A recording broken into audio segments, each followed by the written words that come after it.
Sanju Samson captaincy മാറിക്കൊണ്ട് അവർക്ക് വലിയൊരു huge ലോസാണ് ഈ സീസണിൻ്റെ തുടക്കം മുതൽ ഉണ്ടായിരിക്കുന്നത്.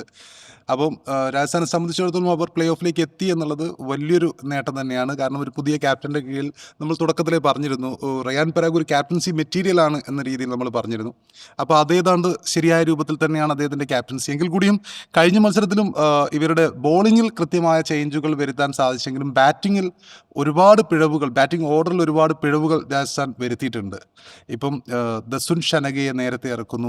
ജോഫ്ര ആർച്ചർ കഴിഞ്ഞിട്ടാണ് അവരുടെ ശുഭം ദൂബയും അതുപോലെ തന്നെ രവീന്ദ്ര ജഡേജയൊക്കെ വരുന്നത്. ജോഫ്ര ആർച്ചർ കളിയിൽ ഇമ്പാക്റ്റ് ഉണ്ടാക്കി. അത് ഇമ്പാക്റ്റ് ഉണ്ടാക്കിയിരുന്നില്ലെങ്കിൽ അത് ബാക്ക് ഫയർ ചെയ്യുമായിരുന്നു. കാരണം അങ്ങനെയുള്ള തീരുമാനം. മാത്രമല്ല അവരുടെ ബാറ്റിംഗ് ദസുൻ ഷനഗ റിയാൻ പരാഗ് കഴിഞ്ഞിട്ടാണ് ഇറങ്ങുന്നത്.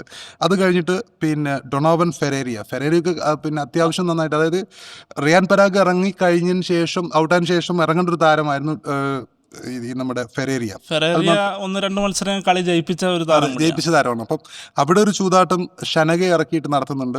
പിന്നെ അതിനുശേഷം ജോഫ്ര ആർച്ചർ, ശുഭം ദുബെ എന്ന് പറയുമ്പോൾ കഴിഞ്ഞ മത്സരങ്ങളിലൊക്കെ അത്യാവശ്യം നന്നായിട്ട് ഇമ്പാക്ട് സബ്ബായിട്ട് ഉപയോഗിക്കപ്പെട്ട താരമാണ്. അദ്ദേഹത്തിന് മുമ്പാണ് ജോഫ്ര ആർച്ചർ ഇറങ്ങുന്നത്. കഴിഞ്ഞ മത്സരത്തിൽ ആ ഒരു ഇത് വിജയിച്ചു എന്നതിൽ നമുക്ക് പിന്നെ വിജയിച്ചത് കൊണ്ട് മാത്രം, ഒരുപക്ഷെ അത് വിജയിച്ചില്ലായിരുന്നെങ്കിൽ, ജോഫ്ര ആർച്ചറുടെ ആ ക്യാമിയോ ഇല്ലായിരുന്നെങ്കിൽ ഒരുപക്ഷെ അദ്ദേഹത്തെ പിന്നെ ബാക്ക് ഫെയർ ചെയ്യേണ്ട ഒരു തീരുമാനമായിരുന്നു.